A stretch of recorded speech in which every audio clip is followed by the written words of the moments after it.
Hey guys, today I'm going to tell you how to fix face not recognized face ID issue.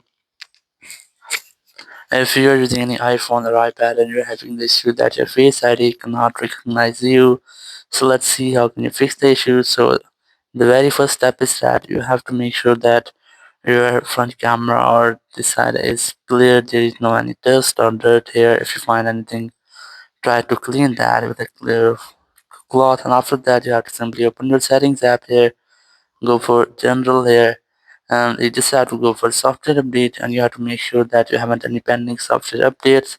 If you find, try to update your software, and then go for face ID and passcode, select or enter your passcode here, and then you'll find a option of reset face ID. You have to reset your face ID.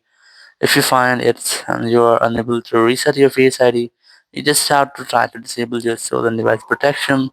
Select that and then try to disable this, and once you have disabled, now you can easily reset your face ID. Or if you find the option of security delay, you have to start security delay and wait for almost 1 hour, and after that you will be able to reset your face ID. And once you have resetted your face ID, you have to retry or re-add your face ID in your iPhone, and once you have re-added, you will not get the same issue again. So in this way your issue will be fixed. Thank you very much for watching the video. Until next video, bye bye.